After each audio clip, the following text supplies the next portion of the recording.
Дорогие друзья, доброго времени вам суток. У нас сегодня прямой эфир с Marilyn Suttle. Будем говорить на английском. Я думаю, увидели вы анонс и подготовили интересные вопросы. Обязательно их задавайте здесь. Самые интересные я адресую нашему гостю. И поговорим не только о клиентском сервисе, в котором Мэрилин является признанным экспертом, но и о других некоторых вопросах. У меня есть заготовленные вопросы, поэтому, соответственно, мы поговорим. Я вижу, Мэрилин уже присоединилась. Мэрилин, press the button, please join the video, and we can start our conversation. Yes, if you see the button, apply. And I'll see that, and you can join. You should press the button, join the video. Can you see this? Oh yes. Дорогие друзья, готовьте вопрос, сейчас будем.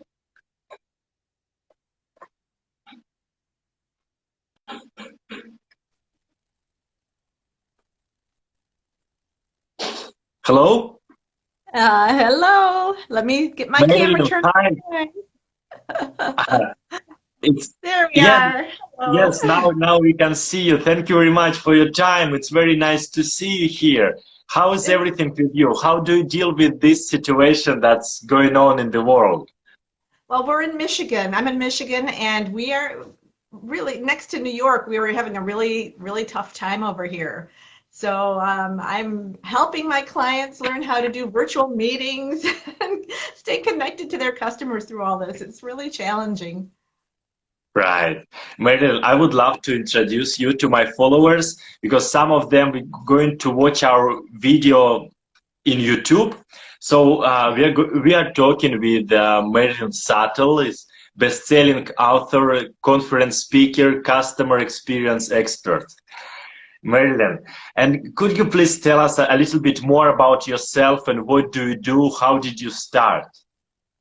I started about 20 years ago, so it's been a while, and I'm just so intrigued with what it takes to have the social intelligence to connect with difficult people and to be strong in the face of adversity. And so I help business owners and leaders create really strong teams and a high engagement with their customers. And I do that right now through virtual meetings. I used to do it live, but now I'm adapting to the live keynotes and live trainings and coaching. Right. And what is subtle shifts? Could you please tell us about, a little bit about that? Sure. So my last name is Suttle, and what I've discovered through my work is it's not the great big changes you make. It's hard to make big changes. It's stressful. But if you could go under the radar and do a small shift could be as simple as you want to give negative feedback to somebody, but first you listen. It's a small shift. I'm going to still say what I need to say, but I'm going to listen first. It could change everything because you may hear something that will change how you're going to talk to that employee or how you're going to respond to that negative review online. So a subtle shift is a small change that puts you in the right direction for big results. And you are also a best-selling author. Your book called "Who is Your how can I pronounce this? Gladys, right? And yes, what's this book about?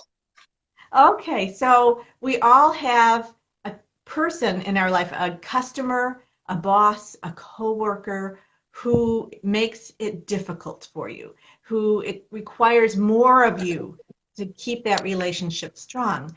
And I wanted to humanize that difficult person so that you can have a connection. So we named her Gladys, but it could be Fred, it could be Raj, it could be any name. And it just represents that person that requires more of you. And if you can be great with a difficult customer or a difficult coworker, boss, you'll find that your skill set rises and you're even more exceptional with everybody else. Your life gets better too. I'm sure a lot of our followers would love to become an author, to write a book, especially best-selling author. Do you have some recommendations? What do they should start from to become a best-selling author as you are? There's a few things. So there are a couple of different routes you can go. With my first book, I went with a major publisher, and that's challenging because you have to prove that you have a platform, you have to prove that you have a following, and then even then, very few people actually get a major publisher to publish. You can also self-publish, which I've done twice, and that is really much easier. You could do it completely yourself, or you could get somebody to help you. And if you feel unconfident in your writing, you can even get somebody, an editor or a ghostwriter, who will interview you and then write it for you. So there's lots of options. But the thing is, if you have a passion about something, or you have a business, if you have a business, you have an expertise. And when you share that with the world, it elevates your credibility and it helps you help other people. And as we all know, the people who get business are the people who help others. So if you don't think of the book as an ego thing, oh, how can I write a book? Who am I? But who am I not to write this for the people who I serve? It will Right. give you the mind shift. There's another subtle shift in the way you think, and then you'll feel more comfortable writing it. So Beautiful. that's the Beautiful. first thing I would say. There's many, many things. Yes, Marilyn, and you are a role model and mentor for a lot of people. And we have some mutual friends and mentors like Jack Canfield. Could you please tell us a little bit about your role models and your mentors? Well, I've been working with Jack Canfield since 2004. Actually, back in 2000, I took what back then he had an 8-day certification for self-esteem trainers. And so I took that, and that was a long time ago. And we had an instant connection. It was a brilliant course. He is truly a man who walks his talk. And so I Right. met him again in 2004 at a National Speakers Association meeting where he asked, would you come and assist my first, it was one of his first trainings in a new way. So I called Breakthrough to Success. And so I did. And sporadically I would come in and I I'm one of the trainers at Train Trainers.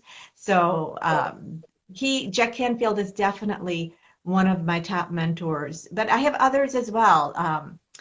Barry Neil Kaufman, it's all around thought and changing thought. And I think that his work is great. I love Carol Dweck because she talks about having a growth mindset. And I'm telling you right now with COVID-19, with this coronavirus, we all need a growth mindset. So a fixed mindset says, I'm as good as I'm going to get. I can't get any smarter. This is my skill set. If I risk, I could fail and then I'd be nothing. A growth mindset is, oh, I'm so excited by the challenge of the growth. And mistakes are Right. just an opportunity to learn. So and this is something, Pavel, that I realized. I spent a year and a half interviewing the best companies from Singapore all the way to my own US. What is the mindset around making mistakes and taking risks? And all of the top companies have the same motto. Mistakes are tuition toward your education. Mistakes are necessary for growth. So Right. when you look at, okay, what do I do in this circumstance? My customers can't come to me. We're all isolated. We don't know what's next with this virus. We need to have the belief that whatever happens, I can cope and I can find a path. And Right. it's very true because you've everything you've ever had to cope with, you've coped with. You're here. Yes. And how, Marilyn, you're very productive. You're very successful in professional and personal life. And do you have any habits or daily rituals that keep you organized and productive, motivated? Yes, I do. I every morning when I wake up, I have I put on a guided meditation, and it just puts my mind in the right state of mind. And some of them are only 10 minutes, others are 45 minutes. So I have a choice. There's so many wonderful meditations, but Right. the research is showing that most billionaires meditate. I mean, people who are successful have found that there are certain ways of managing your mindset. I love the saying that a mind is like a dog. If it's not well trained, it makes a mess. So Right. one way I train my mind is to meditate. And also I have a daily ritual of appreciation or savoring what's working, savoring what's good. And that could be, on a day where we hear the news and it's scary and clients have canceled some of my keynotes that were live, I'm not going to be able to go Yeah. out live to do them. You could spiral. Well, I could spiral. And instead, I savor small moments. I savor the taste of my cup of tea. I savor the sunset. I savor the way that plants are popping up out of the ground right now. It just means focusing on the small moments long enough to really, really let them sink in. Because what we do is the bad stuff, it sticks to us like Velcro. And it just permeates our thoughts. And one way to combat that is to savor, even for 7 seconds, to notice, look around the room you're in. What do you appreciate? What brings you that sense of peace, ease, or joy? And so that is a practice that I'm very big on. And this, even on like on my Facebook page, I have I anything that's beautiful, I like to post because it lifts everybody up. So I think that's really important. And the other thing is I always ask myself, how can I serve today? How can I show kindness today? And so when this COVID thing first hit, I reached out to my clients and I was getting on Zoom calls and like I will help my clients learn how to have effective virtual meetings because they can be pretty boring or difficult if you're not savvy with how to engage virtually. So those are some of the habits that I have formed. And then also to take time off. Like I will not feel guilty if in the evening I binge watch a Netflix show, as long as I'm doing it consciously and not because I don't want to face what's next. There's the Right. difference. If you're going to do something like that, like watching TV, or you're going to do something that is just for you and you're stressed the whole time you're doing it, you're not getting the benefits of that break. So when you allow yourself that self-care, that time just for you, what you're doing is not selfish, is preparation for strong action. That's another subtle shift, a new way to look at it. And this will stop you in your tracks. If I'm watching something on television and I'm feeling that sense of I probably shouldn't be doing this, I pay attention to that and turn it off. Or I'll ask myself the question, is this really what I need and want to do right now? And if I say yes, that's all well and good. But I'll tell you what, most of the time watching television is not a good thing. If I get online, I will be a lot more productive. I will start to feel that sense of excitement as whether I'm writing a blog or whether I'm shooting a video. 2 minutes into it, I'm like, oh, I'm so glad I turned off that TV. Yes, and you mentioned appreciation, Marilyn. I really appreciate you for your time. It's like the law of attraction works all the time. We had messages in LinkedIn, and I invited you to do that interview on Instagram, and you said yes. That's amazing. Marilyn, do you set goals? Do you have some maybe method to set goals, or you just have wishes or dreams? Share with us, please, your goal setting processes. Okay, so this is a really important thing because many of us we have goals and then they never happen. And so those are dreams and I like the saying goals are dreams with a deadline. But even more than that, even that is not going deep enough. So when I set goals, the first thing I do is I'll write them down so that I have witness. It's one thing to think it here. I love the quote, don't make mental notes, you'll forget where you put them. And Right. instead you write them down. And then from writing them down, I'll look at them and I'll say, why do I want this? That why is really important, because sometimes when you're writing the why down, you'll realize, oh, maybe I really don't want that. What I really want is something else. And I think I'm going to get it through that. This is where people think, I want that expensive uh, car. And then, well, why do you want that car? Well, I want to feel successful. Well, is that the way that will make you feel the most? And maybe yes. Or it might be, no, I'd feel successful if I had more clients. Oh, okay, well, now there's a shift. What can you do to get more clients? So you begin to really look at the why. And then the next question I ask myself is, how could I mess this up for myself? So this is the goal. And the next thing is to look at the obstacles. Oh, this is the goal. This is why I want it. How could I mess this up for myself? Well, I could tell myself that's too hard, or I can't afford the process of doing it, or I don't know what to do next. And so you might say, I'm scared. And so you start to look at those obstacles, actually write them down, and then ask yourself, how can I overcome that obstacle? So once you overcome, then you have a plan. That gives you the plan. So you set the goal, you realize why you want the goal, you look at what obstacles could get in your way, and you make a plan to overcome those obstacles. The other piece that I do with mine, especially when I was writing the book, when I wrote the first book, all I knew is I wanted a major publisher, and I wanted to have it be a contribution in the world. I wanted it to make a difference for business owners who wanted to succeed in their business. But I had never written a book before, and what I discovered, so I broke it down into pieces. Well, what do I need to do? Well, I need to have an agent. Well, how do you get an agent? Well, then I had to read books on how do you get an agent. Then I asked my speaker friends who'd written books, how did you get an agent? So ask. Right. And I discovered, okay, to get an agent, you have to seek one out. And so I found somebody who recommended their agent who also does customer service books. I reached out and I got a yes. And then from there, then there was the process of, well, now how do you put together a proposal? He was willing to take the proposal.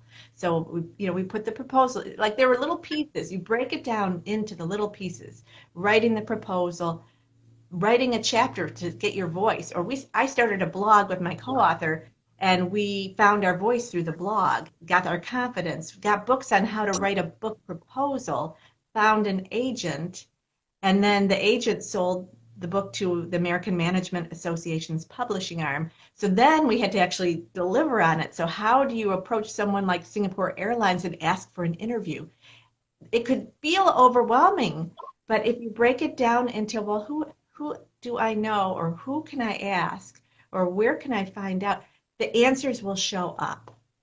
So don't let it overwhelm you. Just chunk it down into the small pieces, and it will show itself. What you think about, what the questions you ask yourself, your mind will work to solve that problem.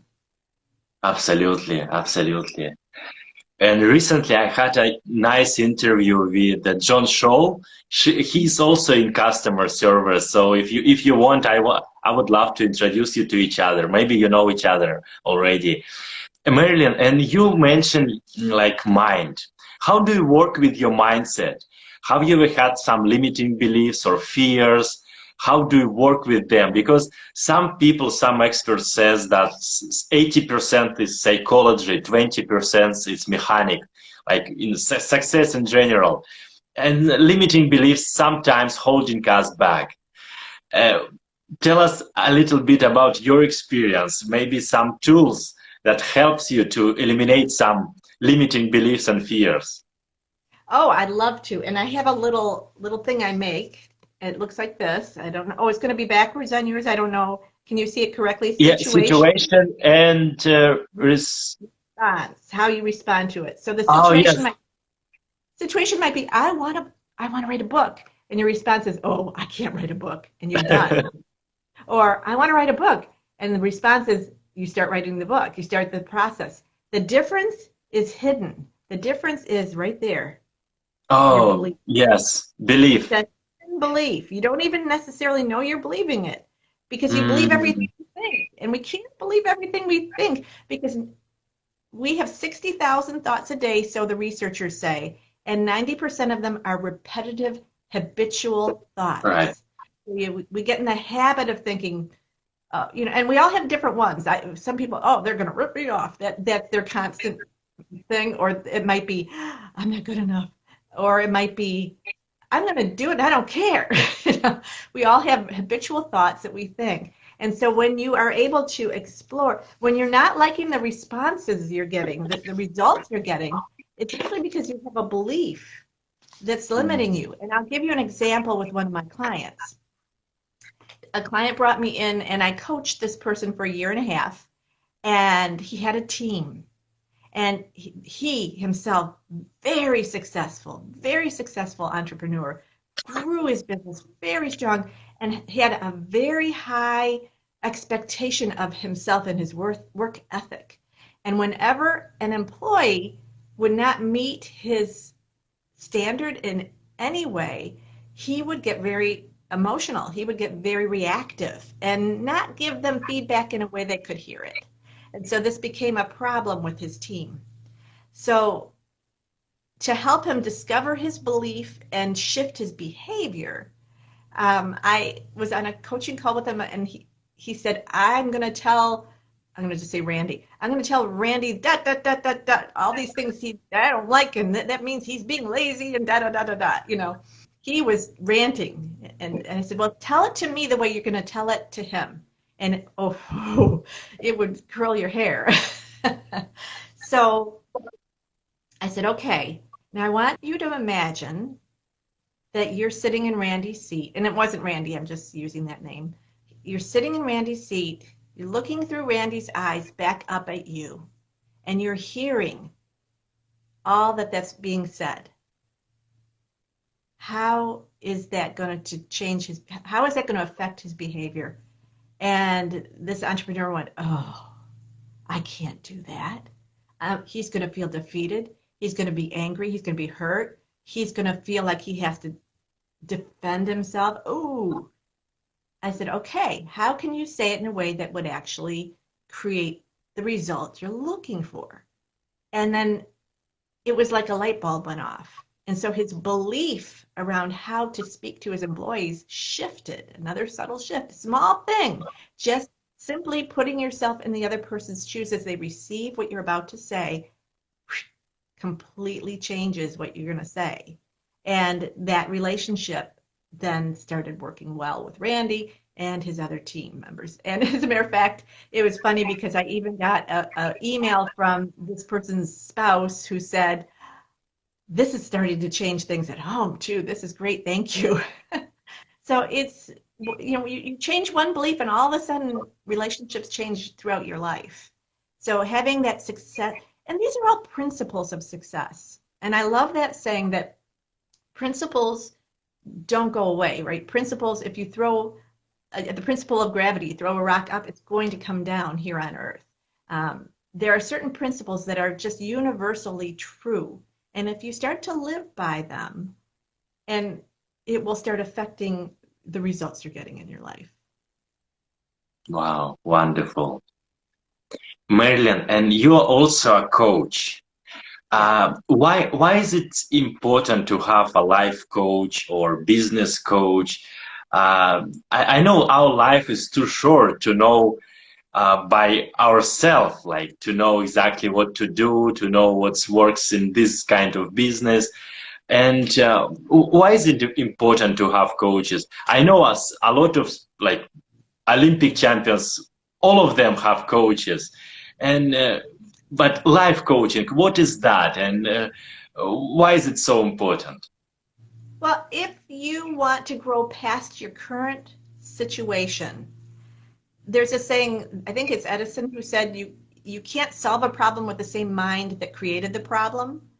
And so many life coaches, they like working with dynamic, healthy, happy people. We think, a life coach, is that something wrong with me? No. You're going to somebody who sees you as so capable and so forward thinking that you are seeking out help to get to the next level. And that is so powerful.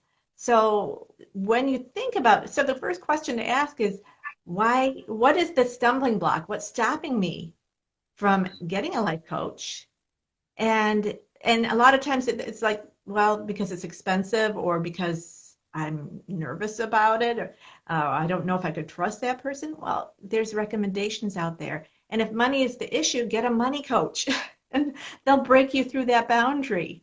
So anything, like even for myself, going through from the beginning of my speaking career to where I am now, I needed coaches. I needed coaches to help me learn how to speak dynamically. I had went to a humor coach at one point to get more humor in my presentations, which was a big breakthrough.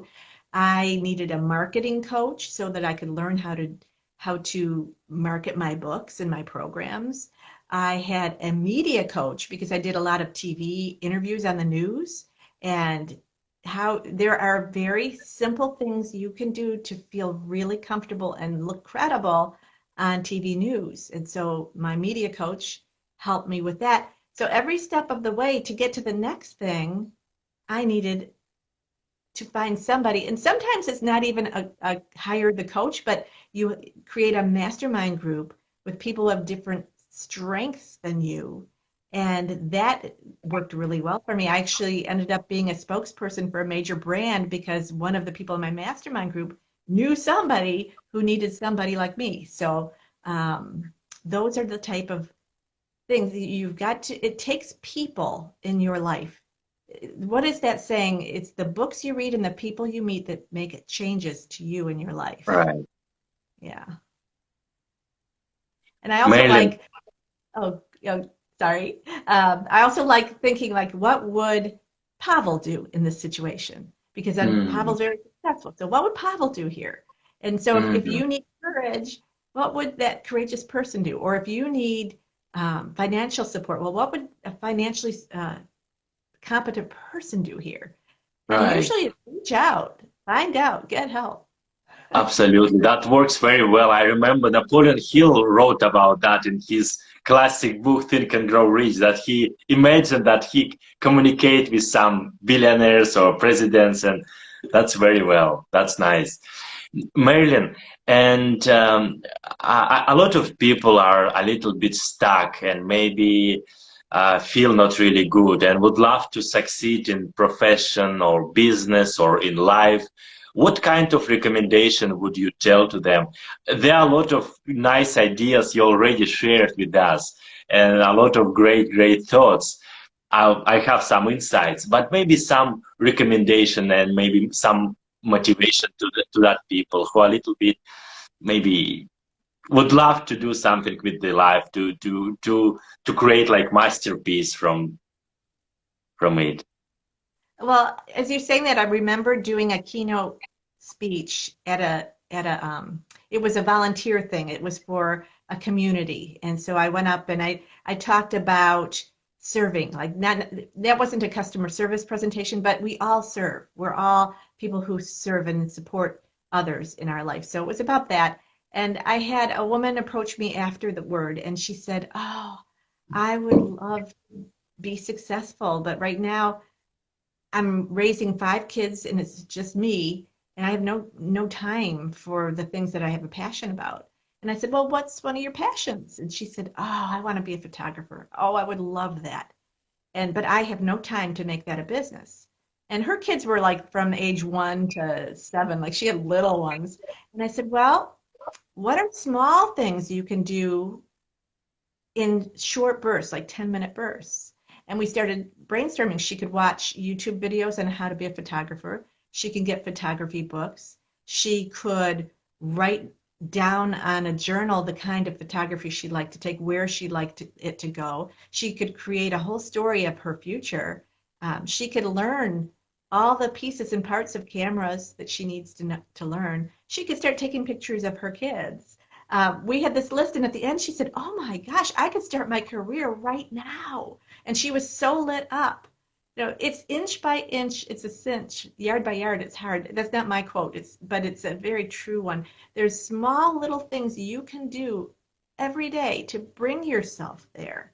And so if you have a passion, if there's something you'd love to do, read the books about people who've done it. Talk to people who've done it. When I wanted to write that first book, I didn't know how to do a proposal, so I went on Twitter and somebody was doing a book release, and I just sent her a direct message and said, I would love just 5 minutes of your time if you wouldn't, because I'm in the beginning processes to ask you about your proposal. And I thought she's never going to do that, but I asked. And sure enough, she DM'd me and she said, here, call me right now. We talked for 5 minutes and I said, okay, my 5 minutes are up. And she said, oh, no, they're not. And she was on the phone for nearly an hour sharing all of her experiences. It was just amazing. People who have a similar passion to you enjoy helping others in the same passion. They enjoy sharing what they did to get where they are. So you can start now to talk to those people, to read about those people, to watch YouTube videos about those things that you're passionate about. And it will build your confidence because it's not until you take action that the dream becomes a reality. And something very small is the first step. Wow. Marilyn, thank you very much for your inspiration, for your time, for amazing recommendations and ideas. It's very nice to meet you to talk with you and look forward to see you in person as well someday. So thank you very much. Best wishes to you, to your customers, and dear friends. If you would love to hire Marilyn in your company or hire Marilyn as a coach, please don't hesitate. Do whatever you can. Marilyn is very, very amazing, nice person, open-minded, and I highly recommend it. Marilyn, thank you very much again, and best wishes to you and your family, and talk to you very soon. Thank you so much. And I love what you're doing here on Instagram to support people in their growth.